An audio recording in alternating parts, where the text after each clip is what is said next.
So let's begin. The first artifact I would like to introduce you to is a grouping that was donated by a gentleman by the name of Craig Basheim, who's a lawyer from Cleveland, Ohio, and he's on the board of directors of the Gettysburg Foundation, our partner here at Gettysburg. He's one of the most renowned collectors of Civil War artifacts, and he donated some items belonging to Brigadier General Hobart Ward. As you can see from the screen, Hobart Ward was a native of New York City. He was enlisted at the age of 18 in 1842 and served with the 7th U.S. Infantry in the war with Mexico.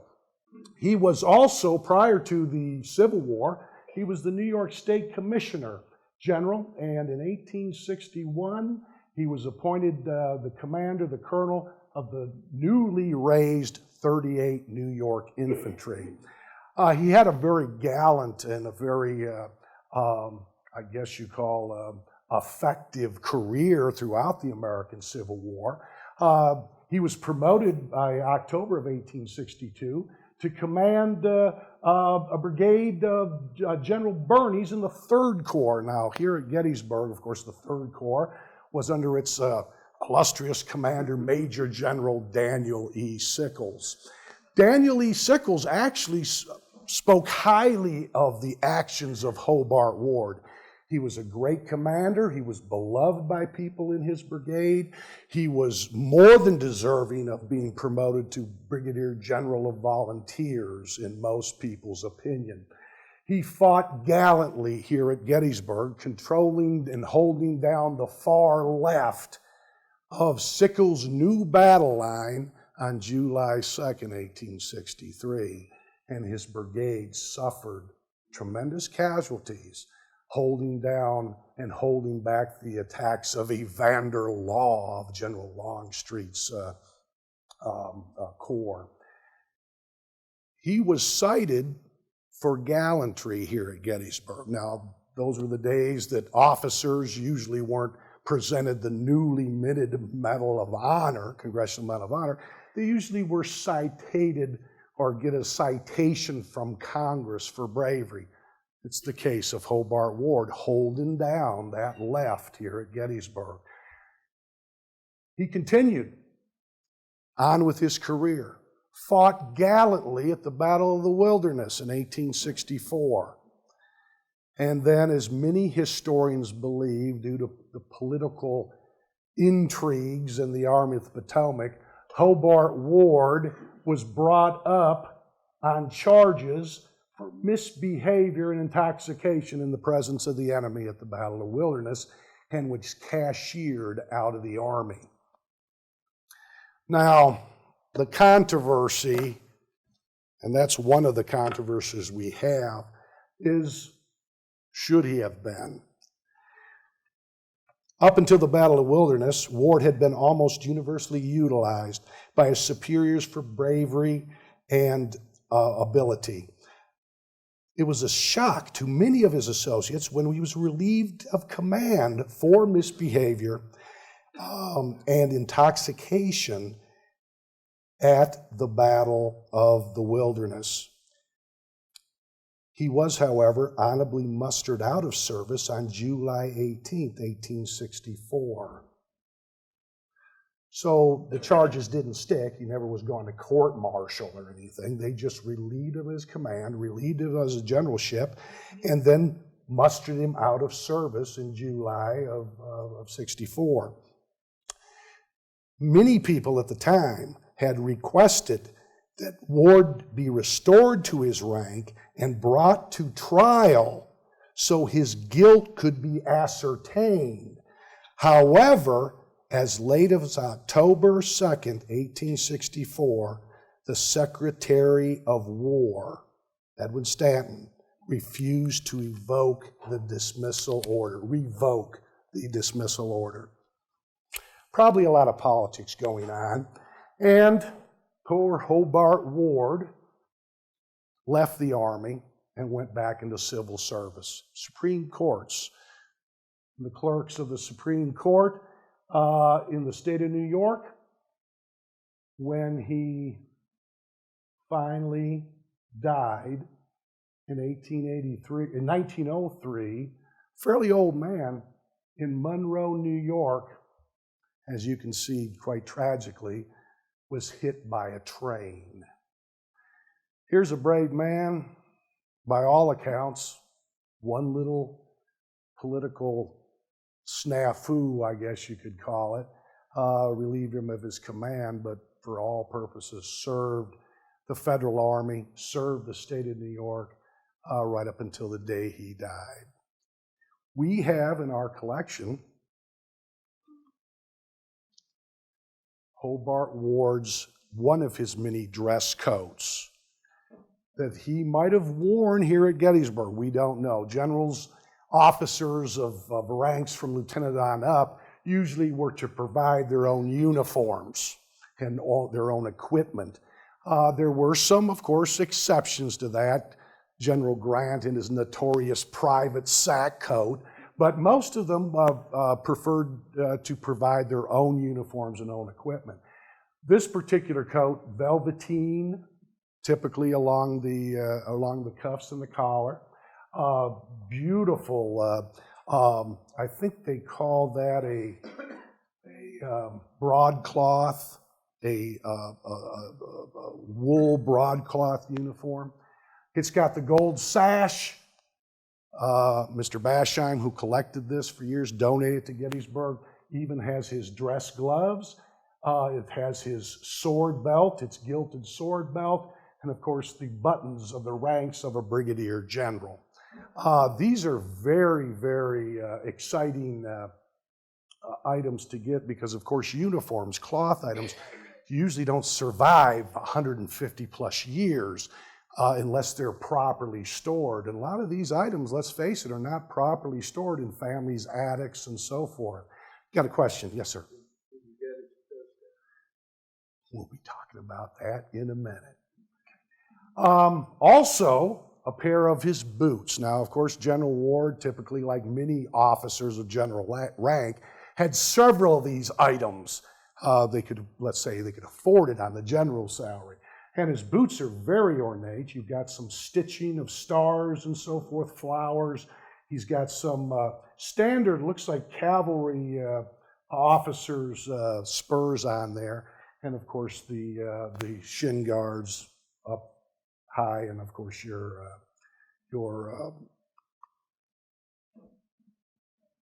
buckle and strap for the spurs.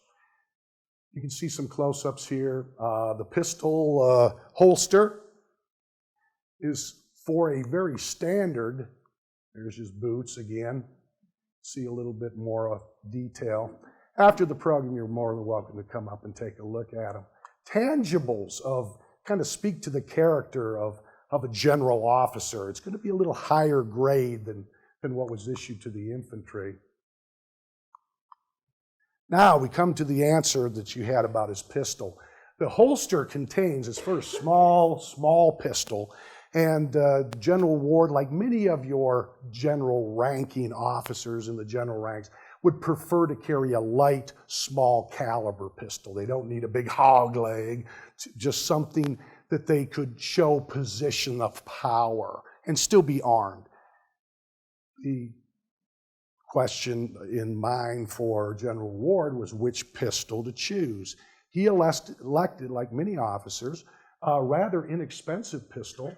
It's the Model 2 Smith & Wesson. Outside of Colt, Remington, the third in production numbers, was Smith & Wesson, providing pistols to the Federal and Confederate Army. Very popular in its day. It was a cartridge pistol in .32 caliber. It was took of course, the conical shape .32 ball, and it took a tiny little cartridge of, I would say, what grains of black powder, Larry? Probably in the 30-40 range of black powder. So it's not a potent, it's not a potent combat weapon, but it would be for self-defense up close. But it does show a position of rank. Yes, sir. No, I don't think it was a rim. Was it a rimfire? It's a rimfire. It was true. Yeah, it was a rimfire. Yes. So it was a self-contained.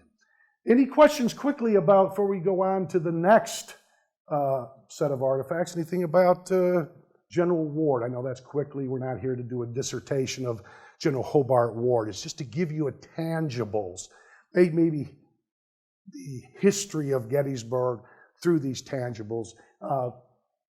Kind of stick around a little bit. Does anyone have any questions? All right, let's move on to a very interesting item that belonged to Captain William Doag, or Doag, of Company F, the 1st U.S. Sharpshooters. Formed by Hiram Berdan in 1861, who was a marksman and among other things, was allowed by Congress to form 18 regiments in 3, or I believe it was 4, regiments of highly trained professional soldiers that met certain qualifications for marksmanship to fight for the Federal Army. They named him after him, Hiram Berdan Sharpshooters. The 1st, 2nd, 3rd, and 4th U.S. sharpshooters were formed, and they were filled with a number of men that met a certain criteria for marksmanship. One of the first qualifying was you had to hit at 200 yards consistently an 8-inch block of pine wood. Now with these open sights of the day, even with open sights today, it's very difficult for most of us to hit it, 2 football fields, an 8-inch pine block. They had to put 8 out of 10 shots into that pine block in order to qualify as a sharpshooter. They were also trained a little differently than the line infantry. They were armed differently, as we'll mention here, than the line infantry of the American Civil War. Civil War soldiers fought shoulder to shoulder, compact, to mass their firepower against the enemy positions. The sharpshooters were not designed to do that. They were to fight in an open formation at intervals from 8 to 10 yards apart, and they would move forward like a skirmish line. They would be the first ones usually to engage the enemy's infantry, ascertain the size of the enemy's infantry, where they are going, the numbers involved, and so forth, and disrupt their march, and then fall back and relay all that information to their superiors. They were the eyes and ears, the antenna, if you will, of the infantry, and that's how they were taught and trained. They were given, almost to the man, a very effective weapon to do so. There we go. And we'll talk in just a moment about the Sharps rifle. But first, let's introduce you to the artifacts that these once belonged to. Captain William Doag. He was born in Essex, Vermont in 1835, and he enlisted as a relatively older gentleman at 27 years old. He grew up in Essex from a family that was fairly wealthy. The Doag family owned a series of manufacturing for cranes, mechanized cranes to load cargo on ships, almost like today's big, crane that you see. That's what his family was into. That's where they made their money. So he was very, very, wealthy family. Didn't have to enlist, but like many of these men from wealthy families, they felt they had a duty. He served with the 1st U.S. Sharpshooters, and he served here with them at Gettysburg as captain of Company F. Many of you know the story of the 1st Sharpshooters. They were attached to the 3rd Corps. They were sent out on that skirmish duty on the second day of the Battle of Gettysburg, actually bumped in over by a little place called Pitzer Woods today, the General Longstreet's left flank of his men, I think an Alabama outfit, and they actually got into some heavy skirmishing along with the Massachusetts Regiment, and then they reported back to just confirm to General Sickles that General Longstreet was on his way and was going to attack the Union left. Of course, many people figured, well, General Longstreet is the Union left, so that information was very valuable for them to present to General Sickles.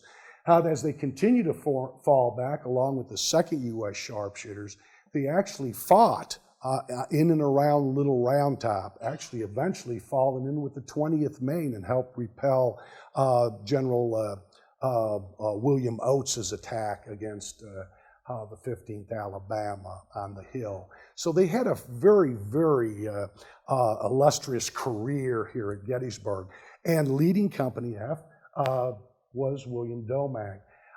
He served with the sharpshooters, helped train them, helped secure supplies for them and so forth. A very active officer and very highly respected until he was killed at the Battle of the Wilderness in 1864. Kind of a tragic story, being killed at the Battle of the Wilderness. They did discover his body, and it was returned home almost unrecognizable, according to family records, back up to Essex. I guess fires and so forth. You know the history of the Battle of the Wilderness in '64. Men that were shot, wounded, killed, succumbed to those fires that artillery and infantry facilitated. Oh, by the way, we didn't have a photograph, but thanks to Brian White, provided the photograph of William Doag. Very rare photograph indeed, and we do thank Brian White and his collection for that. Let's continue. The 2 items that we have very, very much speak to the sharpshooters. Almost to a man, they were issued the model 1859 Sharps rifle. This was a breech loader. It was in .52 caliber, contained about 60, 70 grains of black powder in a paper cartridge. And it took a percussion cap, just like an infantry rifle, but it was loaded in the breech. Therefore, a good shot, like the men of the sharpshooters, could get off about 15 aim shots a minute, which is remarkable compared to the standard infantry rifle. How, Larry? Best I can do is 2 shots a minute over a period of 10 rounds. Yeah, over a period of 10 rounds, 2 to 3 shots a minute. So firepower definitely gave the advantage to those sharpshooters, even though they were small in number, very effective with the Sharps rifle. The one that we have is particularly interesting because it has a set trigger. That means it has 2 triggers. Now, for those of you that figure, why would you have, what is a set trigger? How does it work? And why would you want one on a Sharps rifle? Well, a set trigger, you can see the trigger, my red dot, Phil. My green dot. There's 2 triggers here. The back trigger right here is the one that you're going to actually fire the weapon. The front trigger is like almost, you pull it back slightly and it sets the rear trigger. It makes it almost like a hair trigger. So when you go in, you can aim, and just with the touch of that rear trigger, you can fire the weapon. No breathing, it's like I had a old 1911 Colt semi-automatic that had like 15 pounds of pressure. You had to pull the trigger, and by the time you get done, you couldn't hit, bullseye on a not a bull. But with the set trigger, it acts almost like a hair trigger, and it gives you more accuracy. Now, these are very extremely rare because it takes a little while to get used to setting that set trigger to allow the other trigger to become the hair trigger. And, you know, this is not learned overnight. So many of these that were in the set trigger versions, you can see it more prominently right up here, were usually given to officers, usually assigned to officers or for training purposes. Most of your standard did not have that, according to our expert on weapons, like Larry Keener Farley. So very rare indeed. What makes this also very unusual is that in this configuration and in this condition, which is almost brand new, you can tell that Captain Doag, who the rifle was issued to, didn't use it much. And how do we know that he didn't use it much? Because the other part of the collection is his record book.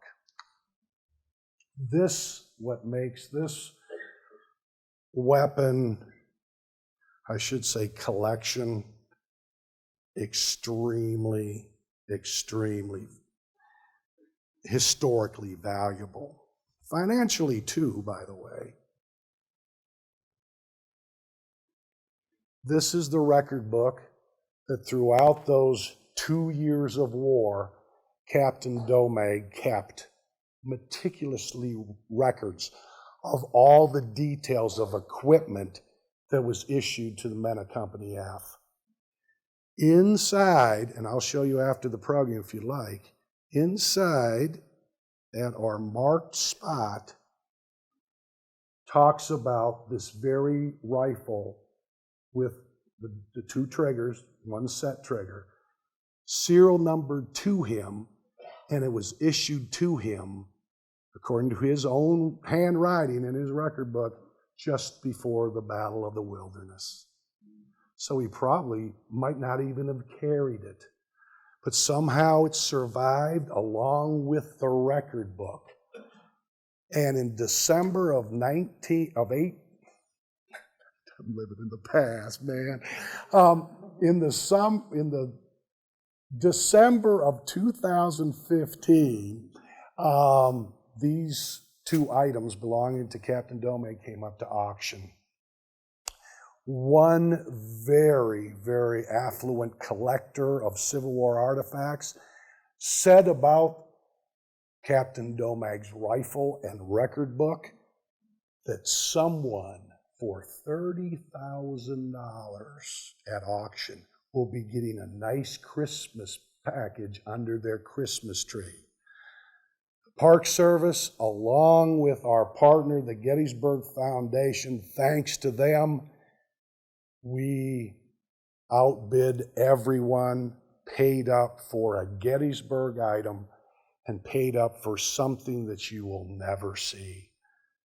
A weapon assigned to an officer of the sharpshooters with his original record book. Very valuable. Now people say, well, how much did the Park Service end up paying? I guess this fell down. Upwards to about, I think, about $40,000. Now, that is, that seems like a lot of money. It is, maybe, but for what it is, it's a one-of-a-kind item. Just the record book alone gives an insight into Captain Doag that you can't get from any history book. This was a man that meticulously wrote down every item, page after page, of equipment accountable for his company. And that shows someone who is not only meticulous in his record keeping, but he was also meticulous with his men, required so much from them. So, of course, a valuable member. These tangibles speak. Sometimes more than the pages of a history book. That's why I love the stuff. That's what we love about it.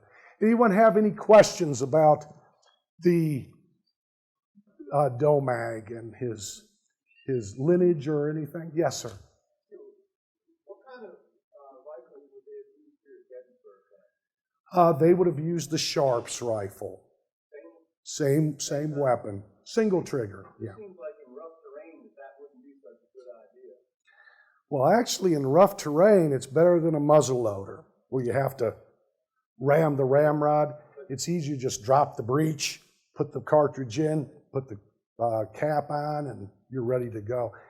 Actually, and I don't want to disagree, but actually that type of weapon with branches and tough terrain is actually a lot more easier and effective to load than tearing the cartridge and going through the big production of a muzzle loader. Okay, yes, you have a question.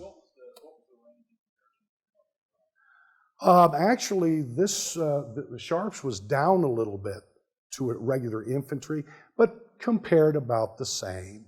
The Sharps, of course, had a shorter barrel, and of course, an infantry rifle, a little longer, and so they had more lands and grooves. And I think he even did have more land and grooves. I think there were 4 in the Sharps, there were 8 in the infantry rifle, if I'm correct.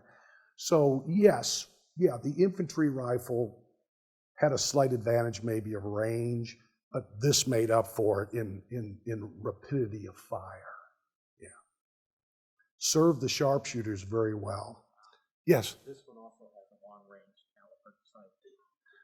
Yes, it had a sight. It has Leaf sights, and Enfields had similar to the long-range sights. So a different sighting system on the Sharps. Thanks, Larry.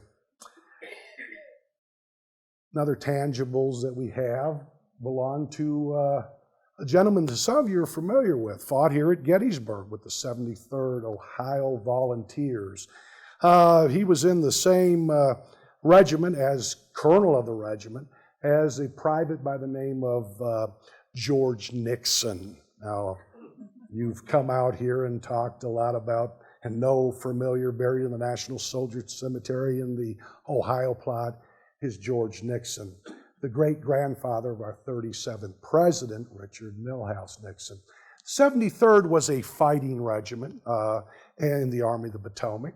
And of course, we have some tangibles to the colonel of that regiment, Orland Smith. He was a native of Lewiston, Maine. He worked as an agent for the railroad, like many people do, before moving to Chillicothe, New Ohio. And in 1852 was an official of the Marietta and Cincinnati Railroad. He enrolled in the county militia, which was very common before the war. Pre-war militias helped train these volunteers in some cases. And he was no exception. He joined one of the many militia units. He exhibited an expertise in training, and at the war's outbreak was appointed colonel of the 73rd Ohio Volunteer Infantry. Like I said before, the 73rd was a fighting unit, went through the campaigns in Western Virginia. He took command of the 2nd Brigade of the 2nd Division at Gettysburg, which held the line on July 1st, 1863. Almost took a dip there. His record was exemplary in the Army of the Potomac, but like many people of the 11th Corps, they were sent out west, and they were assigned duty with the Western armies just in the time for the Battle of Chickamauga. He was actually one of the many people cited for gallantry at the Battle of Chickamauga, even though that was a Confederate victory in the fall of 1863. But Orland Smith held the line, was very, very well thought of. Almost lost his life at the Battle of Chickamauga, but lived until quite an old man, dying in 1903. And according to Smith himself in some of his memoirs that he wrote down for the family, that there was one particular item of his that he carried upon his person that saved his life at the Battle of Chickamauga, and we have that item in our collection.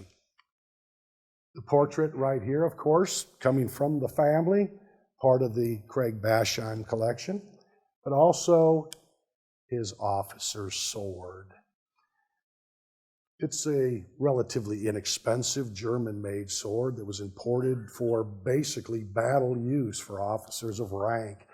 It's your standard foot officer's sword. You can see the Solingen marks of Germany on it, but they were very, very inexpensive, imported in large numbers. This particular sword saved his life, according to himself, when a volley fired by an unnamed Confederate infantry unit, and they said the bullets were thick as fleas. One of those bullets that was destined to go into the general's leg while he was on his horse hit the sword. And you can see, after the program, I encourage you to come up, you can see the dent where the sword was. Now remember, he's up on the back of a horse, so that sword probably would be hanging down just below his kneecap. And of course, we know anywhere around those joints, there's an artery that runs down the inside of our leg. And you all know what that artery is. What happens if a bullet were just to nick that femoral artery? What would happen to you? Yeah, you'd quickly bleed to death. General Albert Johnston can testify to that with a bucket of blood at the Battle of Shiloh. According to Orland Smith himself, that bullet was fired when they were thick as fleas, by hitting that scabbard, saved his life. And very fortunately, the story remains, thanks to Mr. Basheim, and now here at Gettysburg. Former colonel, 73rd, former brigade commander at Gettysburg. Now he is enshrined in our museum, and the story remains here at Gettysburg. Fantastic, very, very interesting story that some rather mundane item as a sword, especially one that was relatively inexpensive of the day, saved the man's life. Any questions about Orland Smith, 73rd? Objects that, save your life. There's people that say that, the Bible can save your life. A lot of Civil War soldiers who carried them in their pockets in the Civil War, and the bullets were flying thick, hit the Bible right over their heart. That's one instance where the Bible saved your life. So, many ways that these items, these tangibles, can actually, save a life rather than to take one. The next item we have is very interesting because we didn't have a lot of information on the soldiers that carried this particular item. But we do now have information, some exhaustive research by myself, the historian John Heiser, and museum curator Greg Goodell kind of fleshed out the item that we're going to be showing you in just a moment. The item in question is just a simple 1858 Remington revolver. I think that's the second model you said, Larry? Typical of many of the pistols that were carried in the American Civil War, especially by the cavalrymen. We'll talk a little bit about that in just a minute. But who it was carried by was this gentleman right here. We didn't have a photograph, but now we do, of Private Andrew Prey, Company D of the 7th Michigan Cavalry. He was a young man when he enlisted in 1862. He was 18 years old. He was born in Superior Township. Now, you folks are from Michigan, pardon my pronunciation, Washtenaw County. He was 18 years old. He enlisted with the 7th in 1862, the 7th Michigan Cavalry in Grand Rapids, Michigan. The 7th Cavalry's first real true test in combat, in battle, full scale for the whole regiment, was the Battle of Gettysburg. Now, many of the companies fought at Hanover a few days before the start of the Battle of Gettysburg, or a day before. Some of them fought and skirmished with Jeb Stuart's troops coming up to Gettysburg, but as a regiment, this is their first large-scale battle. That was right off the train from Grand Rapids, Michigan. The 7th fell under the Michigan Brigade, under its illustrious commander, newly appointed 24-year-old Brigadier General George Armstrong Custer. Now, we could do a whole program on Custer today, but we'll keep moving right along to this gentleman. He received a promotion from private to corporal and was captured on March 2nd, 1864, just previous to the Battle of the Wilderness. But he managed to escape the same day and rejoined his regiment. He served his time out, and in 1864 he was mustered out, he was mustered out with his company as a sergeant in 1864, and then he returned back to the family farm in Eaton County, Michigan, where he served out the remainder of his life, working back on the family farm. So it goes full circle for Sergeant Prey. He resided, according to some information, in a place called Diamonddale, Michigan, and which on a map we see that, I believe, was just south of the capital, Lansing, Michigan. His family today still exists. So this is a shout out to the Prey family, who part of, I think it's Windsor Township in Eaton County. They own a farm today, and their farm is very prosperous. What he inherited, Andrew Prey inherited, and contributed to, is one of the largest produce farms in the area, provides vegetables to all the major grocery stores of that part of central Michigan, believe it or not. Power of the internet, folks. You can find a lot of information. We have in our possession, thanks to Craig Bashine, Cleveland, Ohio, Sergeant Prey's Remington revolver in .44 caliber. Standard operating procedure for cavalry sidearms. Number one, of course, we've all heard of the 1860 Army Colt. That was probably the most in numbers produced and the most popular among troops in the American Civil War. But the second most under contract that was made and issued out was the first, second, and even third models of your 1858 New Army Remington revolver. A lot of cavalrymen preferred this over the Colt, as Larry and I discussed, because of this top strap made this a solid frame. With the Colt, which didn't have this solid frame, if you hit it on something or dropped it or something, or just overuse, it was very common for this cylinder to get unaligned in the Colt.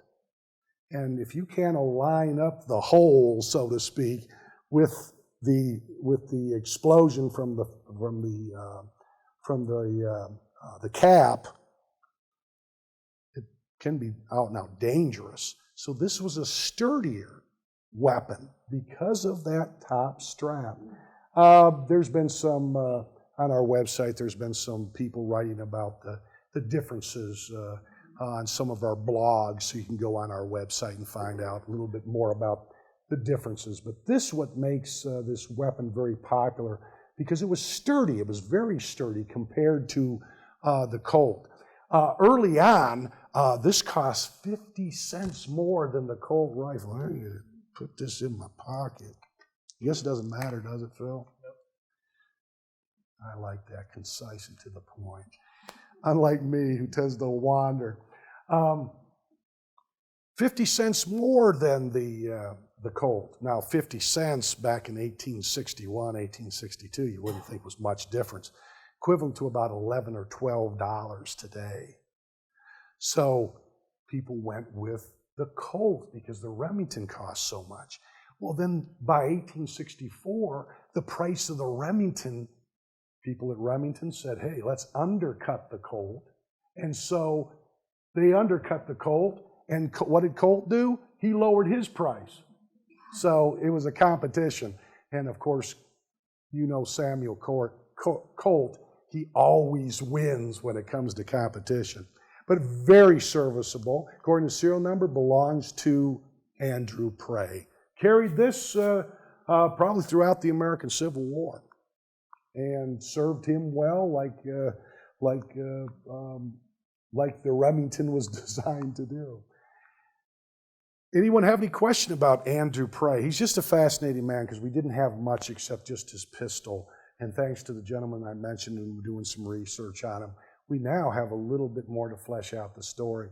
7th was a fighting regiment, especially after the Battle of Gettysburg, where they were indoctrinated to large-scale fighting, and they served throughout the American Civil War with General Custer, and then later with Alexander Pennington when he was put in command of the Michigan Brigade. They were very instrumental, the Michigan Brigade of Cavalry, in the surrender of General Lee's troops at Appomattox Courthouse. Matter of fact, they cut off the only escape route for General Lee and his main army and were basically forced to surrender at Appomattox. They couldn't cut through the Michigan Brigade.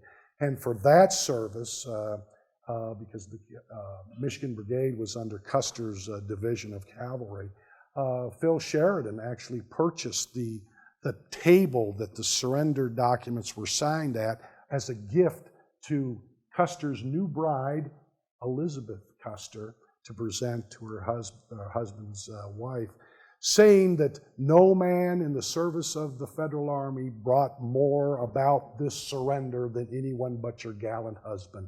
No one could claim that. So, $20 gold piece for the table was Sheridan's gift to the Custers. So, and of course, Pray, not quite at the surrender, was released a year before, or roughly a few months before.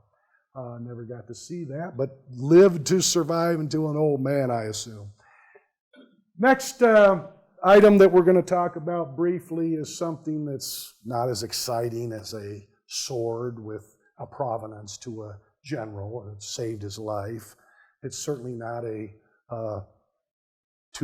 set trigger sharps in excellent condition or a record book kept by a sharpshooter captain.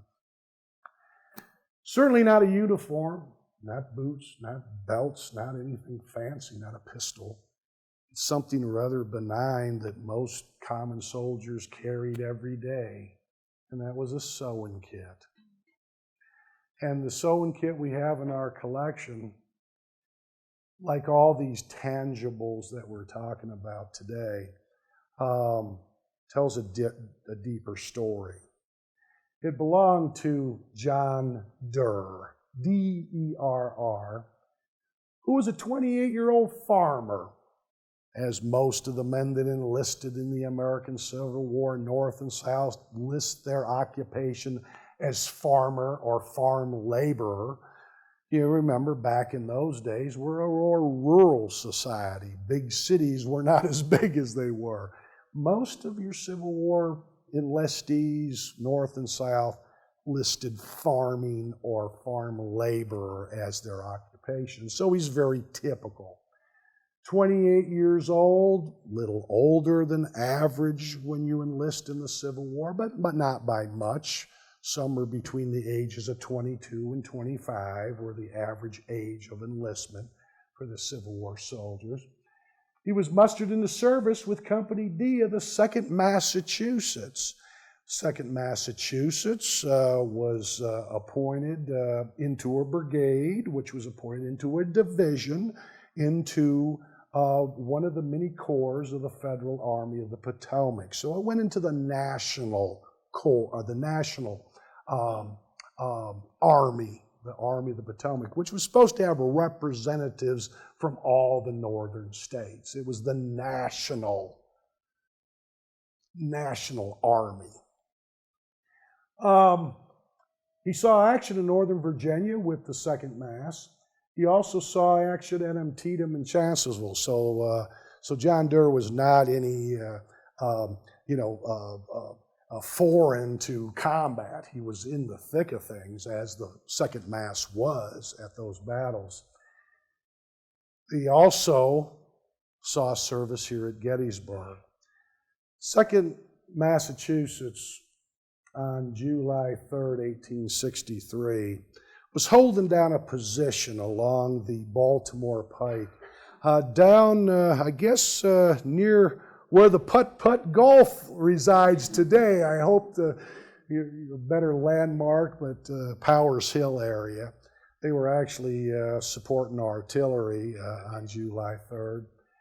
When the division commander, Thomas Ruger, got word that the Confederates were breaking through the line and circumventing the Union right down by Spangler Spring.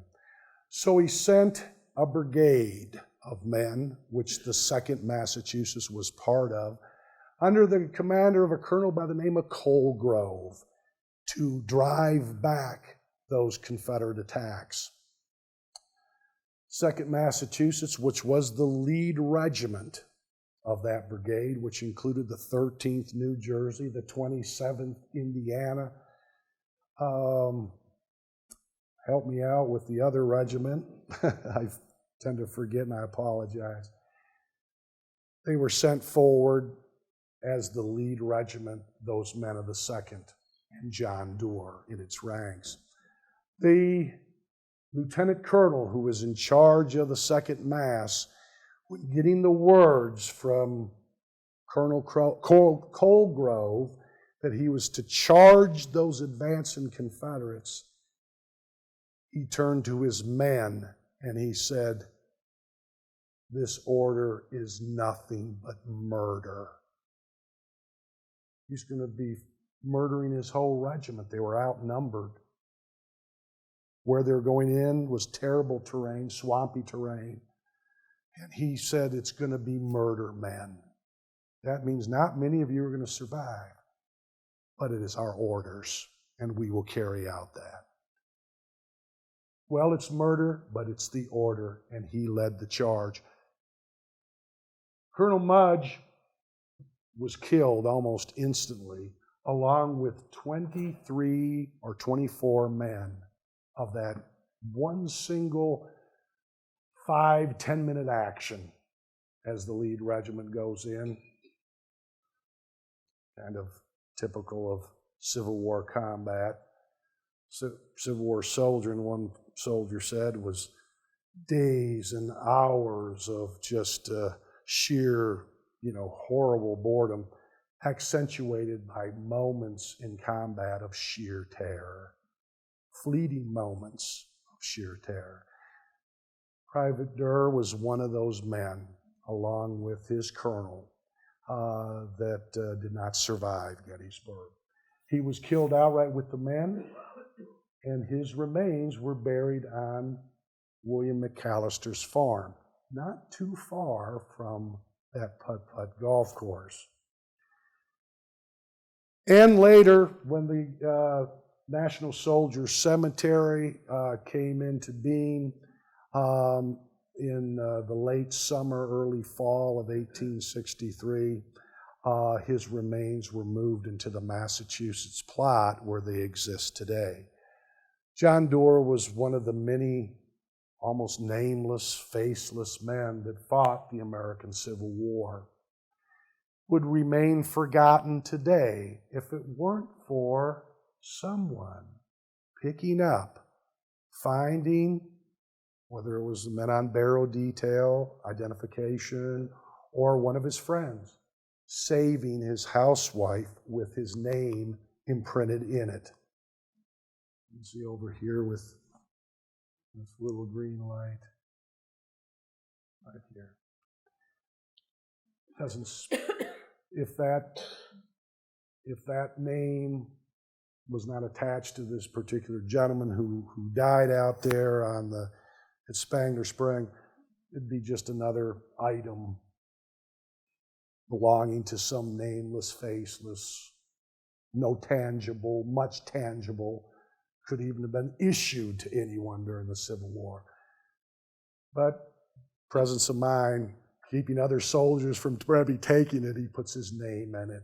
And now we have that tangible of sacrifice here at Gettysburg.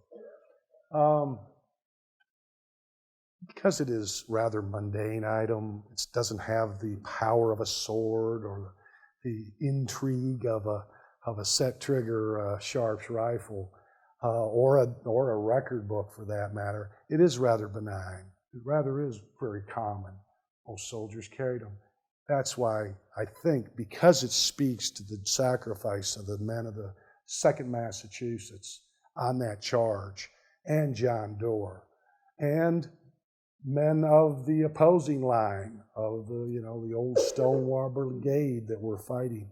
It speaks to the true meaning of sacrifice of the American Civil War soldier. That's why this, to me, knowing that as a tangible, it speaks to that sacrifice, and to John Dorr. This little housewife, this little sewing kit, is one of my favorites for today. I really enjoy looking at it and thinking of, maybe with this particular soldier, what could have been. Anyone have any questions?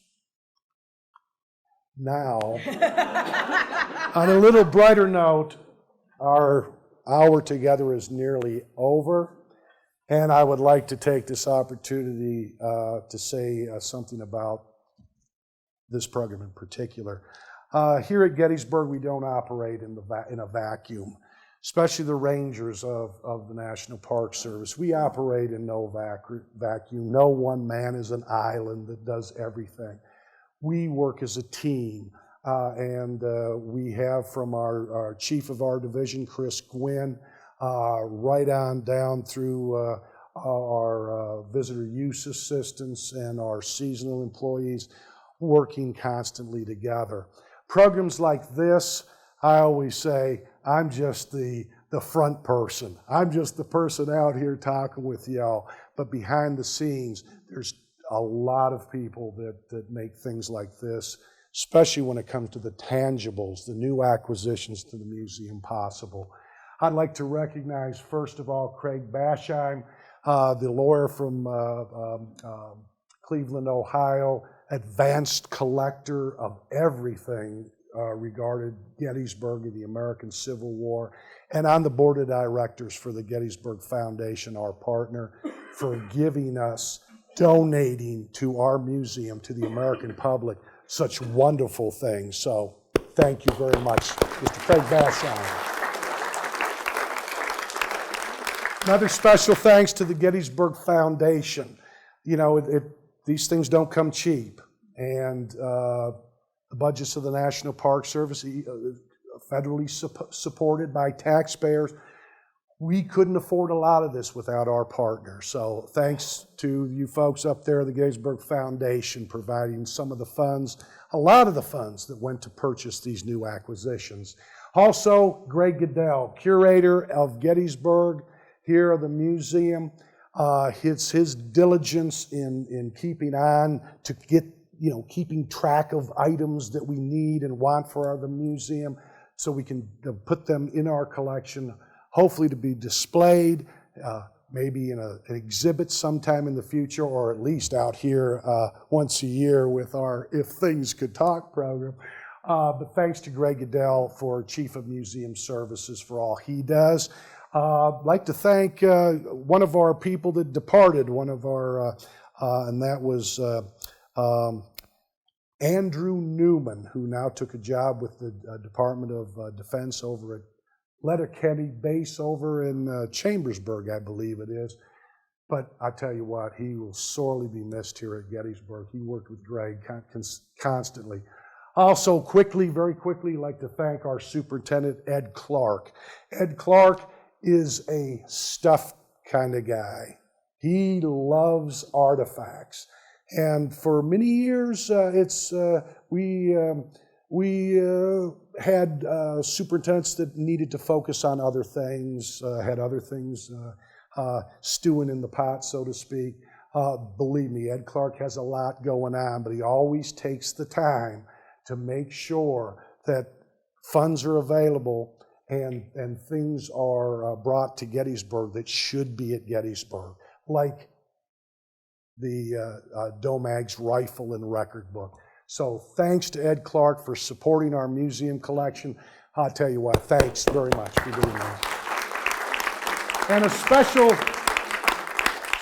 salute to the man who basically develops this program. He does the technology behind it and helps a lot with the research of the artifacts and items, and that's our park historian. Going on 38 years in the National Park Service, Mr. John Heiser. So thank you, John. Of course, for you folks on YouTube and Facebook, maybe not Twitter, Phil Brown, ladies and gentlemen, sitting quietly over in the corner. And I'd like to thank you personally for all your support. It's your support that provides the National Park Service here at Gettysburg, through that support, with the incentive and the whereabouts to obtain things that we can bring out and show you. And look forward next year to do it again. Thank you very much.